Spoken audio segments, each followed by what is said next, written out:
Tommy Rodriguez thought he knew everyone at the local gun range until the day he noticed something unusual about the old mechanic in Bay 7. While cleaning his rifle, the man's sleeve rolled up just enough to reveal a tattoo that made Tommy's blood run cold. It was the kind of ink you only got after surviving missions that didn't officially exist. What happened next would change everything Tommy thought he knew about real warriors. Welcome to the Human Stories. Before we continue this story of hidden legends and unexpected revelations, tell me in the comments, where are you watching from today? And if you believe stories like this need to be remembered, hit that subscribe button and help us make sure they are. Frank Sullivan had been coming to Pine Ridge shooting range every Saturday morning for 8 years. Same time, same lane, same routine. He'd park his weathered Ford pickup in the back corner of the lot, grab his worn canvas rifle case, and make his way to Lane 7 without speaking to anyone. But today, his carefully guarded secret was about to be exposed in the most dramatic way possible. The other shooters knew him as the quiet mechanic from Sullivan's auto shop downtown, gray coveralls, calloused hands, and a baseball cap that had seen better decades. He never joined the conversations about gear or technique, never bragged about his groups, never stayed longer than necessary. Little did they know, they were ignoring one of the most dangerous men who had ever walked among them. Tommy Rodriguez, a 26-year-old Navy SEAL on leave, had been frequenting the range for 3 months. Fresh from deployment, sharp as a blade, and confident in the way only elite warriors could be. He'd noticed the old mechanic before, filing him away as just another weekend hobbyist trying to relive glory days that probably never existed. That assumption was about to cost him his pride. But today was different. And what Tommy was about to discover would shatter every assumption he'd ever made about the unassuming man in coveralls. Now, I know what you're thinking. Another story about a mysterious veteran, right? But trust me, what you're about to hear will blow your mind. This isn't just about hidden military service. This is about one of the most classified operations in American history walking into a civilian gun range. And the moment of truth is coming faster than you think. Tommy had finished his shooting session early and was cleaning his weapon at the maintenance bench when he heard the distinctive crack of a bolt-action rifle from Lane 7. The rhythm was different from the usual plinking he'd grown accustomed to from that direction. This was deliberate, measured, professional. Something that made his military-trained instincts snap to attention. Curious, Tommy glanced over and watched Frank work through a series of shots at what appeared to be 600-yard targets. Each shot followed the same pattern. A long pause for wind reading, controlled breathing, and then the shot. No follow-up, no correction, just confidence. The kind of confidence that comes from knowing your bullet will find its mark before you even pull the trigger. Frank finished his string and set his rifle down to reload. As he reached for a fresh magazine, his sleeve caught on the rifle's bolt handle and pulled back several inches. That's when Tommy saw it. And in that moment, everything changed. The tattoo was faded, but unmistakable. A skull pierced by a lightning bolt, surrounded by wings. Below it, barely visible numbers, 75 to 79. Tommy's breath caught in his throat. He'd seen that insignia before, in classified briefings and hushed conversations among the Spec Ops community. What he was looking at shouldn't exist, not here, not on some random mechanic at a civilian shooting range. Now here's where this story gets absolutely insane. That tattoo Tommy just saw, it's not just any military ink. We're talking about markings that officially don't exist, from operations that were buried so deep that most generals never knew about them. And Frank? He's about to reveal something that will make your jaw drop. Stay with me, because the next 5 minutes will redefine everything you know about American heroes. Force Recon, Marine Special Operations, Vietnam era. Tommy tried to process what he was seeing. The quiet mechanic who'd been dismissed by everyone at the range was former Force Recon, not just any Marine, but one of the elite forward reconnaissance specialists who operated deep behind enemy lines in some of the most dangerous missions of the Vietnam War. But this was just the beginning of what Tommy was about to learn. Frank must have sensed the attention because he looked up from his rifle and caught Tommy staring. Their eyes met for a moment, and Frank's expression shifted almost imperceptibly. It wasn't hostility, but rather the measured assessment of someone who'd learned to read threats and intentions in a split second. The look of a predator recognizing another predator. Tommy stood up slowly, his military bearing unconsciously straightening. He walked over to Lane 7, trying to find the right words. "What do you say to a ghost who's supposed to be legend?" "Excuse me, sir," Tommy said, his voice carrying more respect than it had held moments before. "That tattoo on your arm, Force Recon?" Frank didn't answer immediately. He continued loading his rifle with the same methodical precision he'd shown with everything else. Finally, without looking up, he spoke. His words would send chills down Tommy's spine. "Long time ago." "Vietnam?" Frank glanced at the numbers on his tattoo, then back at Tommy. 75 to 79. You know what that means? Tommy did know. Those weren't random numbers. They were years of service during some of the most intensive special operations of the war. This man had been operating in Laos, Cambodia, and deep in North Vietnamese territory when Tommy was still decades from being born. But the real shock was yet to come. "You were in country during the secret wars," Tommy said, lowering his voice. Frank finally looked at him directly. "Nothing secret about them if you were there."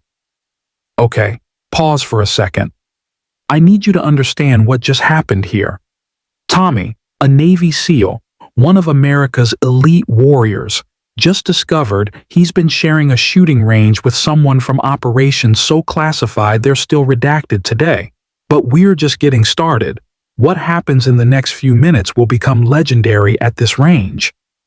And there's one man who's about to make the biggest mistake of his military career."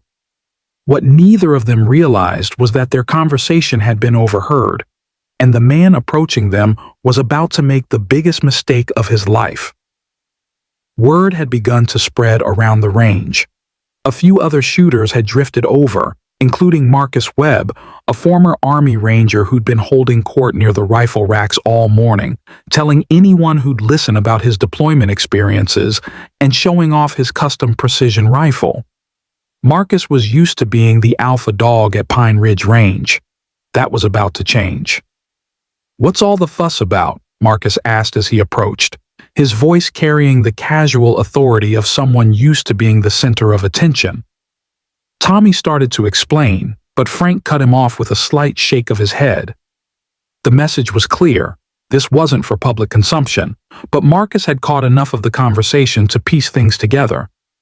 "Oh, we got ourselves a war story," he said with a grin that wasn't entirely friendly. "Let me guess. Secret missions, classified operations, the whole 9 yards." Frank didn't respond, but Tommy could see something shift in the older man's posture.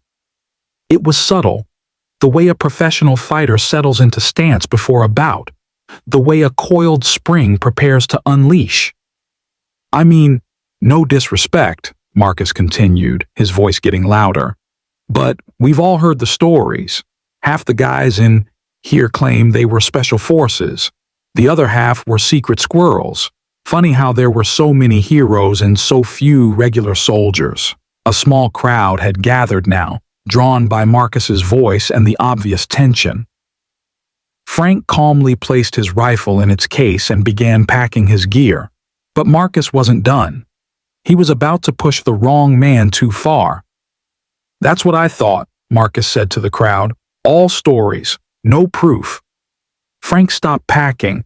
He looked up at Marcus with the kind of calm that Tommy recognized from his most dangerous instructors.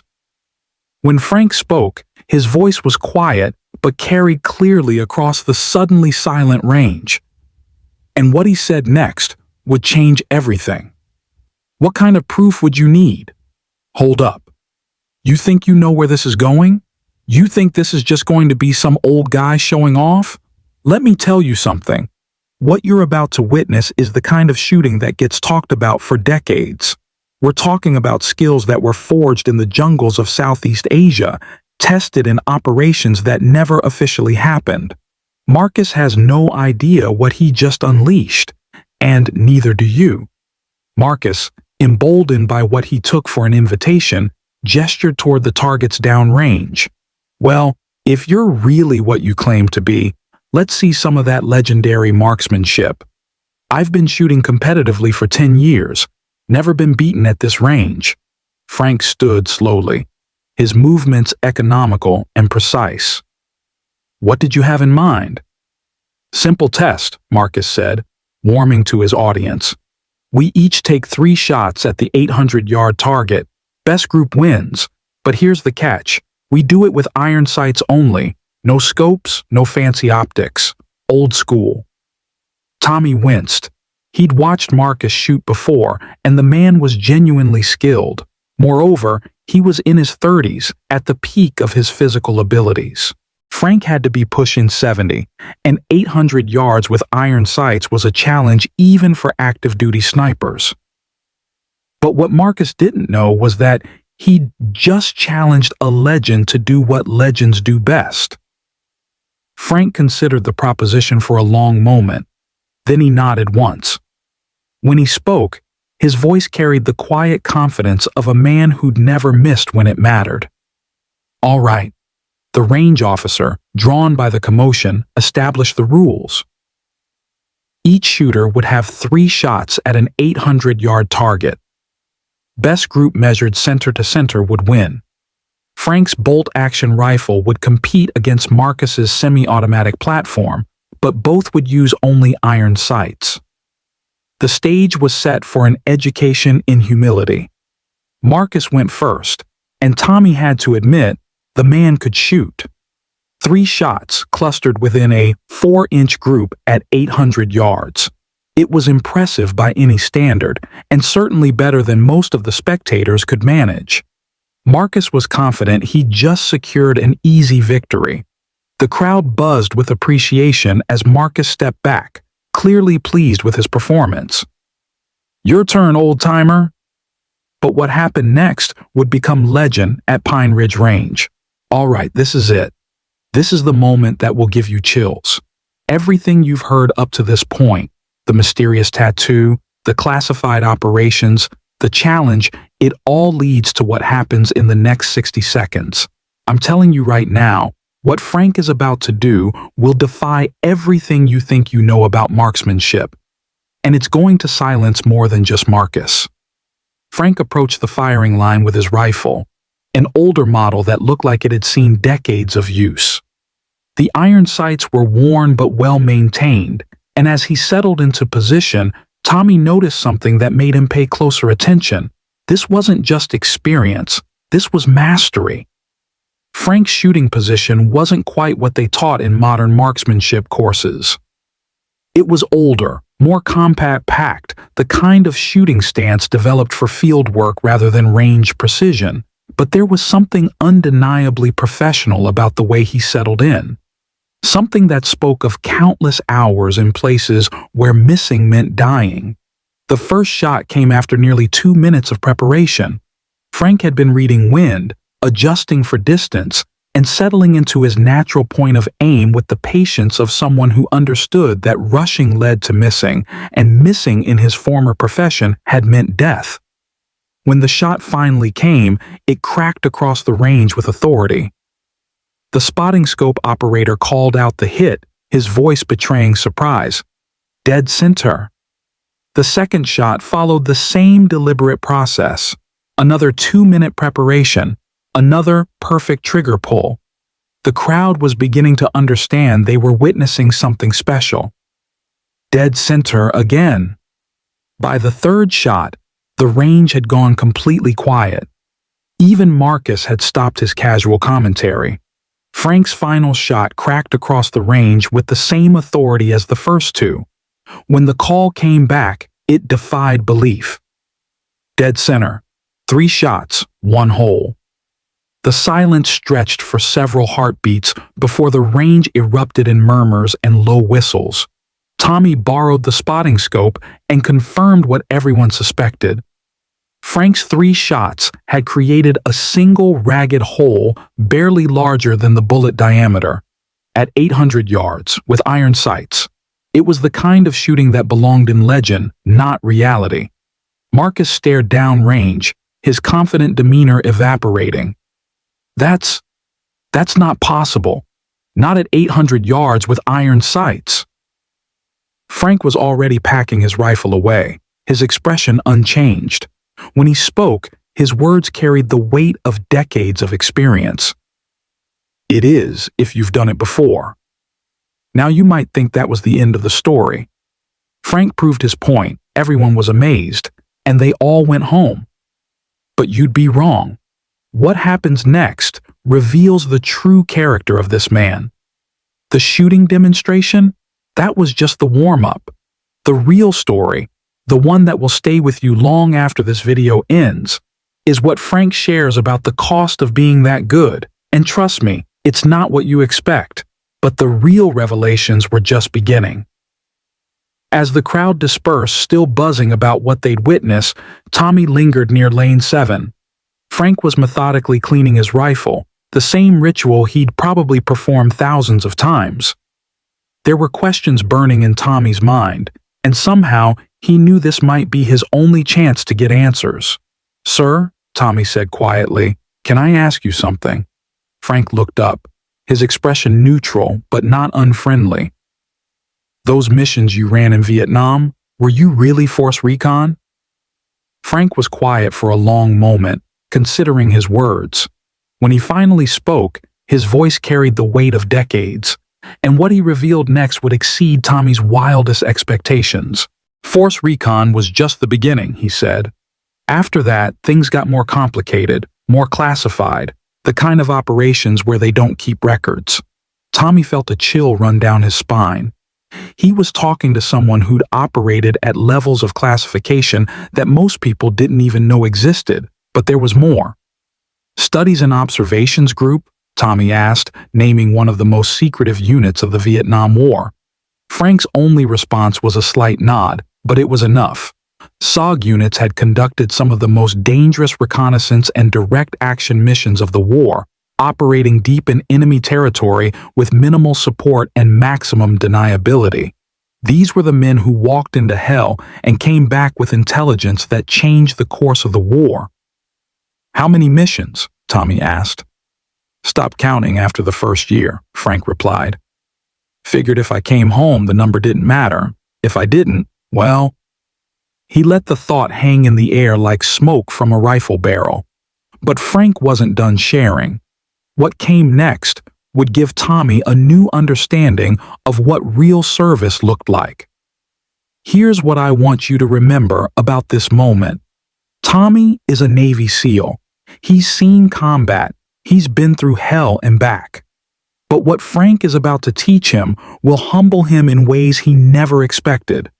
This isn't just about military service anymore. This is about the price of excellence, the weight of secrets, and what it really means to serve in silence. Pay attention to what happens next. "Why do you come here?" Tommy asked. "To this range, I mean. You could outshoot everyone here in your sleep." Frank finished reassembling his rifle and looked around the range. "Same reason you do, I expect. Need to stay sharp. Old habits. But you don't compete. Don't show off. Don't tell stories." "Competing is for sport," Frank said simply. "What I learned was for staying alive. There's a difference." Tommy nodded, beginning to understand. "That's why you never said anything. Why you let everyone think you were just a weekend shooter." "Didn't let them think anything," Frank corrected. "Just didn't correct their assumptions. Sometimes it's better to be underestimated." The wisdom in those words would stay with Tommy for the rest of his life. Frank stood and shouldered his rifle case. As he prepared to leave, Tommy had one more question. "The auto shop. Is that what you've been doing since you got back?"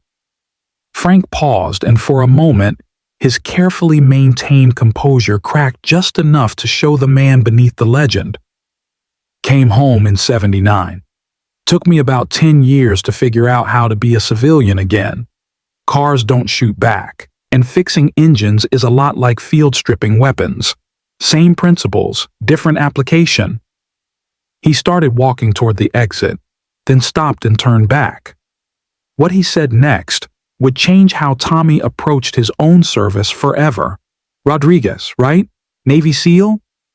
Tommy nodded, surprised that Frank knew his name. "You're good," Frank said.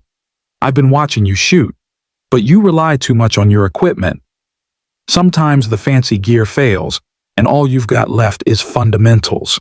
With that, Frank walked out of the range, leaving Tommy standing in Lane 7 with a new understanding of what real expertise looked like. But this wasn't the end of the story. It was just the beginning of a legacy that would shape both men's futures. Now, I want you to think about something. How many Frank Sullivans are out there?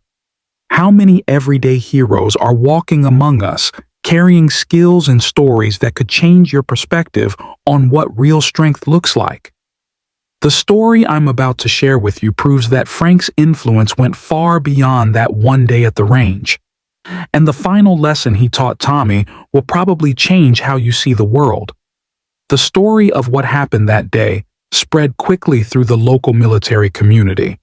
Marcus never returned to Pine Ridge Range, and those who did treated Frank with a newfound respect that bordered on reverence. But for Tommy, the real education was just beginning. Tommy started arriving earlier on Saturdays, hoping to catch Frank and learn from him. The older man was willing to share knowledge, but never stories. He'd show Tommy how to read wind at distance, how to achieve natural point of aim without fancy equipment, how to make cold bore shots count. Each lesson was a masterclass in fundamentals that no military school had ever taught. "The fundamentals don't change," Frank would say. "Only the technology changes. Master the basics, and you can adapt to anything." One Saturday, Frank brought something that would give Tommy a glimpse into the man behind the legend. It was a photograph, old and black and white, showing a group of young Marines in jungle fatigues. Frank pointed to one of them, barely recognizable as a young version of himself. "Recon Team Python," he said. "Ran interdiction missions along the Ho Chi Minh Trail, 6 months in country together." Tommy studied the faces in the photograph. They looked impossibly young, yet their eyes held the hard edge that came from seeing combat. These weren't weekend warriors or range commandos. These were men who'd walked into darkness and somehow found their way back to light. "How many came home?" Tommy asked. Frank took the photograph back and tucked it away carefully. "Enough." It was the only time Frank ever shared anything personal about his service, and Tommy understood it was a privilege that came with respect, earned rather than rank assigned. But their relationship was about to face its greatest test. Months later, Tommy was preparing for his next deployment when he stopped by the range one final time. Frank was in Lane 7, running through his usual routine with the same mechanical precision he'd shown every Saturday. What passed between them that day would define both their futures. "I'm shipping out next week," Tommy told him. Frank nodded, continuing to clean his rifle. "Where to?" "Can't say. You know how it is." "I do." They worked in comfortable silence for a while, Tommy maintaining his gear while Frank prepared for his weekly shooting session. The weight of unspoken understanding hung between them like morning mist. "Frank," Tommy said finally, "I wanted to thank you. What you taught me about fundamentals, about not relying on technology, it's going to matter where I'm going." Frank looked up from his rifle, and for a moment, Tommy saw past the carefully maintained facade to the warrior beneath. "Just remember what I told you about being underestimated. Sometimes the most dangerous person in the room is the one nobody notices." Tommy nodded, understanding more than just the tactical advice. He was looking at a man who'd spent decades being invisible, carrying the weight of classified missions and unnamed sacrifices while fixing carburetors and rotating tires. A man who'd chosen anonymity over recognition, service over glory. "Will you still be here when I get back?" Tommy asked. Frank smiled, the first genuine smile Tommy had seen from him. "Where else would I go? These rifles don't clean themselves." As Tommy walked out of Pine Ridge Range for the last time, he carried with him more than improved marksmanship skills. He carried an understanding that real strength didn't announce itself, that genuine expertise didn't need validation, and that sometimes the most extraordinary people were hiding in the most ordinary places. Frank Sullivan would continue his Saturday routine, arriving early and departing quietly, carrying his secrets and skills with the same humble dignity he'd shown for years. And perhaps that was the greatest lesson of all, that heroism didn't require recognition, only the quiet commitment to excellence that could emerge when it was needed most. But Frank's story was destined to become legend, passed down through generations of shooters who understood that sometimes the greatest warriors are the ones who never stop serving, even in silence. 6 months later, a young Marine corporal visiting Pine Ridge Range mentioned hearing about an old mechanic who could outshoot anyone with iron sights. The staff member who'd been there that day just smiled and pointed toward Lane 7, where Frank was methodically working through his weekly routine. "That's him," the staff member said, "but don't expect any war stories. He's not that kind of veteran." The young Marine watched Frank work, noting the professional economy of movement, the deliberate precision, the quiet confidence that came from decades of experience. Something about the man commanded respect without demanding it. "What kind is he?" the Marine asked. The staff member thought for a moment before answering. "The real kind." And that, perhaps, said everything that needed to be said about Frank Sullivan. Mechanic, veteran, and guardian of skills and stories that would never make it into official histories, but would always matter to those who understood what real service looked like. The legend of the mechanic who silenced a Navy SEAL had become more than just a story.